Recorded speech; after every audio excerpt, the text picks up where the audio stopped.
مصر ایجپٹ کے ایک مالدار بزنس مین کا واقعہ سناتا ہوں. عمر اس کی 50 سال کے لگ بھگ تھی. ایک دن دل میں تکلیف کا احساس ہوا. پہلے اس نے مصر کے کیپٹل قاہرہ پھر یورپ کے بڑے بڑے ڈاکٹر سے چیک اپ کروائے. جواب ملا کہ چند دن کے مہمان ہیں کیونکہ آپ کا دل جو نا کام کرنا چھوڑ رہا ہے. اب وہ شخص دل کا بائی پاس کروا کر مصر میں آ گیا اور زندگی کے باقی دن گن گن کر گزار رہا تھا. ایک دن گوشت خریدنے کے لیے دکان پر آیا. کیا دیکھتا ہے کہ ایک عورت کسائی کے پھینکے ہوئے چربی کے ٹکڑوں کو جمع کر رہی. اس شخص نے اس عورت سے پوچھا کہ تم اس چربی کا کیا کرو گی؟ عورت نے جواب دیا گھر میں بچے گوشت کھانے کی ضد کر رہے تھے. شوہر میرا مر چکا ہے, کمائی کا ذریعہ نہیں ہے, اس لیے میں نے بچوں کی ضد کو پورا کرنے کے لیے قدم اٹھایا. یہ پھینکے ہوئے چربی کے ٹکڑوں میں کچھ گوشت مل ہی جائے گا, صاف کر کے پکا لوں گی.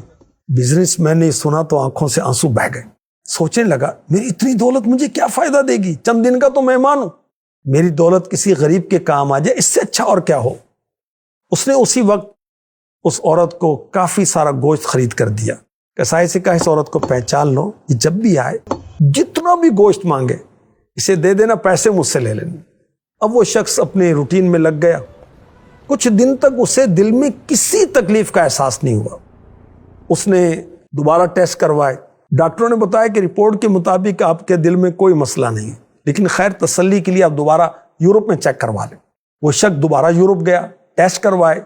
رپورٹ کے مطابق اس کے دل میں کوئی خرابی سرے سے نہیں تھی. ڈاکٹر حیران, پوچھا کہ آپ نے ایسا کیا کھایا کہ آپ کی بیماری تو جڑ سے ختم ہو گئی.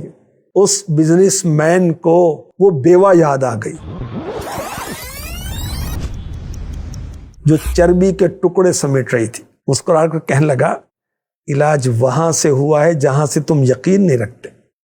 بے شک میرے نبی مکی مدنی محمد عربی صلی اللہ علیہ وسلم نے سچ کہا, صدقہ بلا کو ٹالتا ہے. صدقے کے بڑے فضائل ہیں اور رمضان میں ثواب 70 گنا بڑھ جاتا ہے. تو فائدہ اٹھائیں, خوب صدقہ و خیرات کریں, پڑوسیوں میں, غریبوں میں, مسکینوں میں, بھائیوں میں, بہنوں میں, رشتہ داروں میں. اللہ پاک توفیق عطا فرمائے. آمین.